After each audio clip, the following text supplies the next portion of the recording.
Mom, what's that over there? When I returned home from my parents' house with my daughter, we were met with piles of trash bags in front of the entrance. As we approached, I realized that these bags contained my daughter's and my belongings, carelessly packed as if they were actual trash. Confused, I exclaimed, "What's this? Why is this happening?" My daughter tearfully pulled out her beloved stuffed animal from one of the bags and hugged it tightly. Frustrated, I marched towards the entrance, only to find that the locks had been changed while we were out.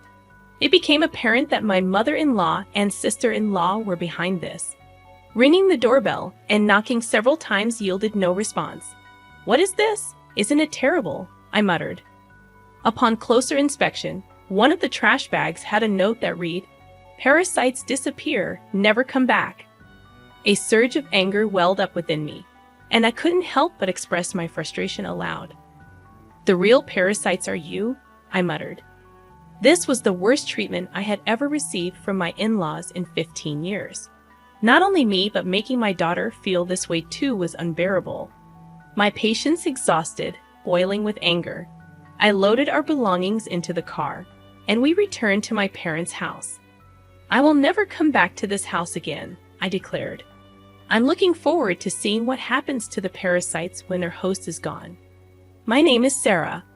I am currently 43 years old. I live with my husband, daughter, and my husband's mother and sister. I can't say we live happily. I work from home, but this house is never peaceful. The issue lies with my mother-in-law and sister-in-law, Diane. They have disliked and ignored me for over 10 years. As my daughter, Tracy, grew up, it bothered me less and less. I mainly work as a personal consultant.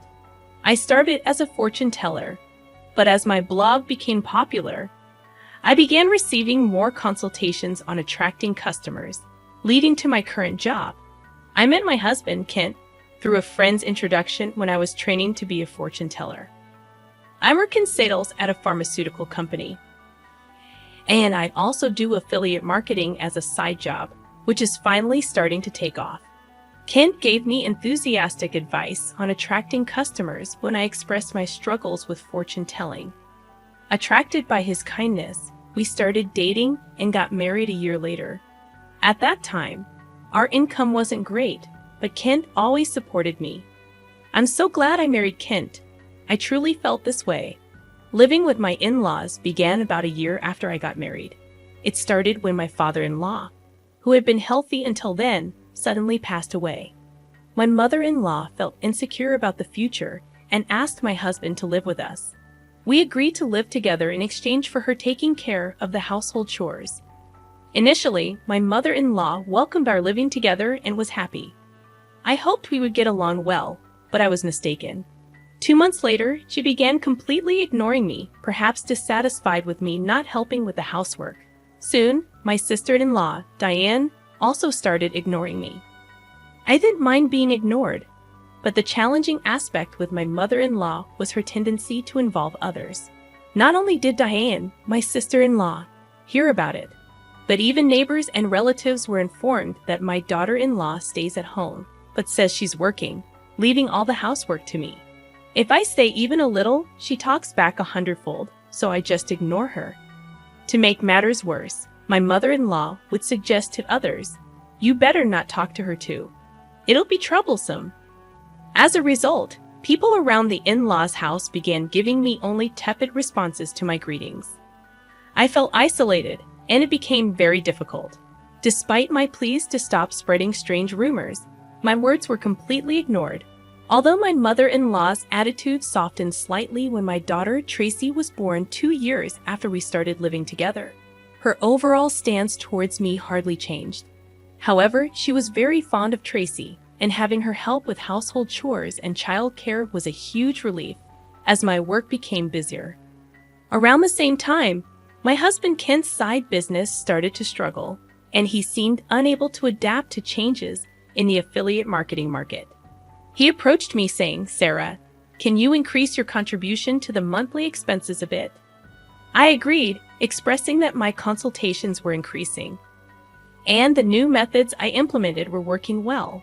Despite my willingness to collaborate on ways to boost his sales, Kent insisted on handling it independently, saying, "I think I'll try it on my own. I'm really sorry." From the beginning of our marriage, we had agreed that Kent would manage the household finances. Initially, my income was low, so he allowed me to contribute more when my sales increased. I transferred money to Kent based on my monthly earnings, and he provided a fixed amount for living expenses in cash. Initially, I could only contribute $100, but now I could transfer up to $1,000, though not every month. I could contribute more if I dipped into savings. I knew Kent was struggling with his side business, but his pride prevented him from consulting me. He began spending more time at cafes after work, returning home later and later. When Tracy was about 5, Diane got married and moved out. Since she lived nearby, she often brought her son Ricky to our house during the day. When Ricky turned 1, Diane expressed her intention to start a part-time job. My mother-in-law gladly offered to take care of him until the evening. Diane was appreciative, saying, "Thank you, I'm so happy." However, as my mother-in-law began caring for Ricky at home, she became very fond of her grandson and started being cold towards Tracy. When they fought, my mother-in-law would scold Tracy, comparing her unfavorably to Ricky. Over time, Tracy started playing near me and began to dislike my mother-in-law's behavior. I spoke up, saying, "Talk to your mother. Tracy and Ricky are both her grandchildren. She should treat them the same. Tracy is already a big sister in elementary school." However, my mother-in-law's focus shifted, and she approached me saying, "Things are tough at the company right now. We might not get bonuses, so could you contribute a bit more?" Despite the challenges, my blog's client attraction was successful, and I started receiving more consultations as a consultant, earning far more than I did as a fortune teller. When Kent requested additional financial support, I responded, "I'm already contributing $2,000 a month. Isn't that enough?" "Yeah, I'm embarrassed to say, but my salary has decreased and the side business isn't going well. Don't be secretive. We're a couple. We should support each other in tough times. I'm really ashamed. Thank you." Later, the amount I contributed gradually increased, and eventually I was transferring $4,000 a month to Kent. Still not wanting to hurt his pride, I let Kent continue to manage the finances. When Tracy was in 6th grade, Diane came back home with Ricky. It seems Diane got divorced due to her infidelity, but I don't know the details. By this time, Tracy could help around the house, so household chores were divided among each family, being ignored by my mother-in-law, and Diane continued, but it no longer bothered me. It's unfortunate that I couldn't give Tracy her own room when she started middle school, as Diane's return meant we ran out of rooms. One night, while discussing which tutoring school Tracy should attend for middle school, Diane suddenly said, "Hey, tutoring is expensive. Why doesn't Tracy study by herself? Could you stop making such comments? I'm paying for the tutoring, so it's none of your business what Sarah's paying." "Impossible. You don't earn anything. Kent said he's supporting you. You're just a leech, aren't you? Haha, you married him because he has money, right?" "Exactly. Kent told me not to speak ill of Sarah, who can turn, but that's just shameless." My mind was filled with questions. What does this mean? What has Kent been telling his mother and the others? Kent is the one supporting this house financially. It's about time we put an end to the parasite's lifestyle. I feel bad for Tracy, but if we pay for her tutoring, we won't be able to pay my compensation. Not be able to pay? Are you saying our house is paying for your compensation, Diane? Kent said he would pay for it. You should spend your money on Ricky. I began to understand the deception and felt my anger rising. My husband had always managed our household finances, and my mother-in-law had taken care of the household chores and childcare until Tracy grew up. So I thought they knew I was also contributing to the household expenses. Is Kent bearing all the expenses of this house, including your living expenses and the compensation Diane is supposed to pay? Be quiet. It's only natural for a family. You're the only outsider here, not related by blood, and yet you act as if living here is your right. It really makes me angry. I contribute money too. Don't talk back. What you contribute is barely enough for your own food expenses. You hardly have any income, and yet you're so arrogant. I could feel my body trembling with anger.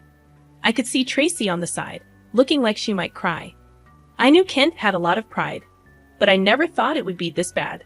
Certainly, in the beginning, Kent was paying for the living expenses and pocket money for my mother-in-law and Diane, but I had started contributing as well, and now we were living on my income. I needed to talk to Kent properly. Around midnight, Kent came home. He was drunk and seemed cheerful. Can we talk? I didn't know you weren't getting any money from your mother or Diane. They said you're covering all the expenses of this house. About that? My bad. It's a matter of pride as a man, you know? When we started living together, I was paying for everything. There wasn't a right moment to say you were also paying, and in front of the family. Let me be the eldest son a little, please. Kent, with a light-hearted tone like in a comedy sketch, put his hands together. Oh, that's right. I'm going to Conan this Saturday. I'll be gone for a week. Take care? Conan? Why? I got invited to a seminar in Conan by a friend I'm doing a side business with. I'm going to make it a success, so cheer for me, Sarah. Well, I'm off to sleep. See you tomorrow. My husband lay down on the mat in a cheerful mood and soon started snoring. My anger wouldn't subside, but recently, with Kent coming home late, we hadn't talked much, and I had no idea about this. I thought he was joking while drunk, but on the weekend, Kent really left with a large suitcase. During Kent's absence, I had the freedom to use the car, so I decided to take Tracy back to my parents' house. The next day, a shocking event awaited us. Mom, what is that? When Tracy and I returned from my parents' house, there were piles of trash bags in front of the entrance.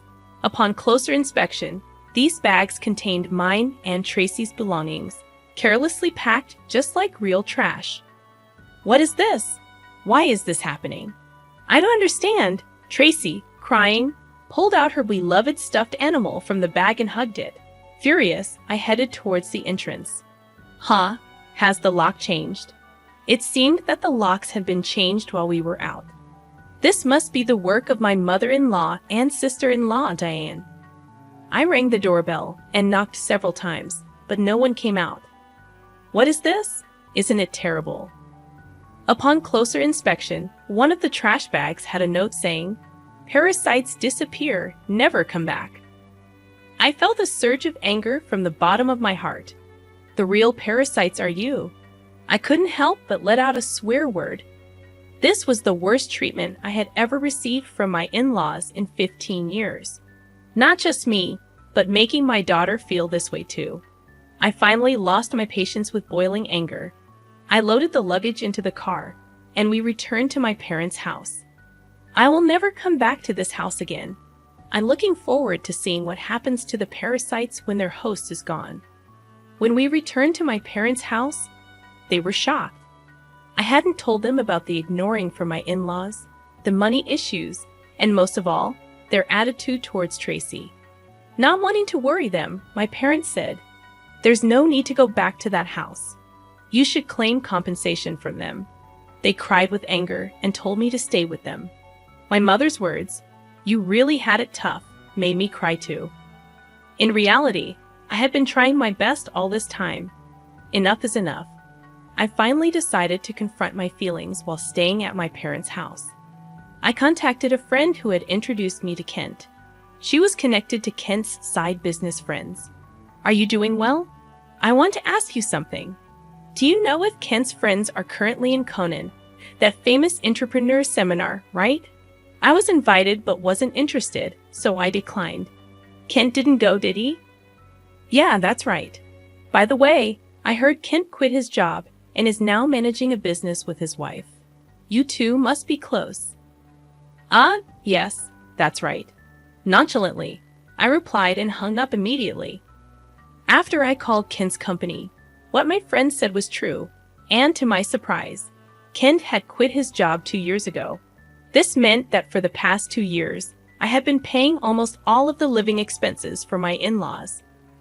Looking back over the years, I suddenly felt hollow. A week later, I received a laid-back message from Kent saying he was back in the US. After continuously ignoring him, I stopped hearing from him altogether. He must have heard the news back home. Expecting persistent contact from Kent, I hired a detective to investigate him. The investigation revealed that Kent, dressed in a suit in the morning, spent his afternoons gambling and evenings at a woman's house. So I asked for an investigation into his infidelity as well. 3 weeks later, Kent called me. It must have been close to his former company's payday, and he was panicking. "Sarah, sorry I couldn't contact you. I'm sorry for what my family did. I heard they kicked you out, and I was thinking, why did it come to this? Really? Did you tell the truth to your mother and Diane?" Kent quickly changed the subject and said something unbelievable. "Let's leave that house and live in a new home, just the three of us. I'll cut ties with those who disregard you, Sarah. I'm ready to abandon my mother and Diane, so please come back." Are you really cutting ties with your mother and Diane? Was Kent planning to easily discard them after making them dependent on him? I was disappointed in Kent and his self-centered actions, so I told him, "I'm coming back for now, so leave the door unlocked." Kent seemed delayed at my message. A few days later, I returned to my in-laws' house with Tracy. Kent, his mother, and Diane were there, but Ricky was nowhere to be seen. I was relieved that Ricky didn't have to witness the adults' ugly arguments. When Kent made some remarks, I ignored the displeased pair and took out a divorce form from my bag. I confronted the surprised Kent. "I heard you quit your job without telling me. Since we're supposedly managing a business together, does that mean the $4,000 I've been transferring every month was actually your salary?" Kent tried to excuse himself. "No, that's not it. I told you the business was in trouble, right? So, I decided to quit before getting fired. Carly, I heard you quit 2 years ago, right? I called your company, and it's still not bankrupt." Kent fell silent. I pressed further. "By the way, what role do you play in our joint business management? Are you the accountant?" Kent became increasingly uneasy and started sweating. "Kent is supporting the whole family, isn't he, Mother? He quit his job. His side business isn't going well. And yet it's a mystery where the money is coming from.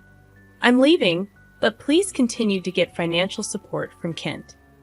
My mother-in-law and Diane's faces turned pale and ashen. "But the other day on the phone, you were crying and begging to save only yourself, saying you'd cut ties with your mother and sister. Haha, but that won't happen. I'm also discarding Kent here." "What do you mean? I don't understand. Kent hasn't been going to work. That's a lie. He leaves in a suit, and Sarah was supporting the household. It's true. Sarah has been paying for everything for years. I'm unemployed now and not doing any side business. We're going to have a hard life because you guys kicked Sarah out. We could have had an easy life without working if you hadn't done anything unnecessary." "What do you mean by that? You were planning to abandon us, weren't you?" Kent's response ignited the fury of my mother-in-law and Diane. As the three of them caused a commotion, Tracy and I began to take action. I came to pick up some forgotten items. I took a cleaning robot bought within the last 6 months, an expensive microwave favored by my mother-in-law, and a beauty device Diane had gotten from Kent. "Wait, that's mine. This is mine since I bought it with my money, or you can pay me back for it." Diane fell silent at my words. Then I searched for and gathered my belongings from their rooms. The belongings they had put out did not include my expensive brand bags and accessories. "Why are you taking that too? This is mine." I ignored their complaints and sweet talk. Finally, I dropped a bombshell on Kent. "Oh, I forgot. I plan to claim compensation from your mistress, Mary, too. Tell her it's no use running away." "What? How do you know about her? I know you went to Conan with Mary recently." Good for you, right? Of course, I have all the evidence of the affair, so no escaping that. No way. You've been deceiving me and having fun for the past 2 years. I'll be claiming compensation for the affair, child support for Tracy, and oh, you were secretly paying Diane's compensation too. I'll be claiming that back as well. As I prepared to leave, my mother-in-law and Diane desperately tried to stop me. I was wrong, Sarah. I'm sorry. We just believed what Ken said. We can't live without you. We'll do anything. Please help us. I can't pay you back for the compensation. I'm sorry too. I apologize for everything. You'll forgive us, right? I couldn't help but laugh at their foolish faces. They finally realized who had been supporting their lifestyle, realizing too late that their non-blood related support was gone. Let's just ignore these people, Mom. Let's go home. Yes, that's right. Kent, you'll be hearing from the lawyer soon. Please take care of it. Leaving a dejected Kent behind, we returned home with the items we had collected. Later, my divorce with Kent was finalized, and I demanded compensation through a lawyer. I received numerous apologies and pleas for reconciliation from my mother-in-law and Diane, but I ignored them all. Surprisingly, there was still some inheritance left from Ken's father. The fact that they had been living off my money without using their own angered me again. However, the inheritance wasn't enough for the compensation, and ultimately, they had to sell the house to make a lump sum payment.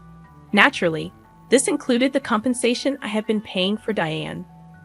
After selling the house, I don't know what became of Ken's family. I hope Ken can take care of his family, but ultimately, he will choose his path. I also claimed compensation from Kent's mistress, which led to an unexpected revelation. Through the lawyer, I informed her that Kent was unemployed, and I had been supporting the family. Kent had deceived her, claiming he was an entrepreneur with a successful business. In the end, they broke up after an argument.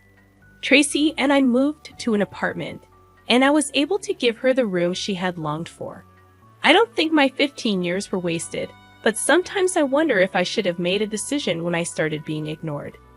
Now, I feel happy that my home is a peaceful place.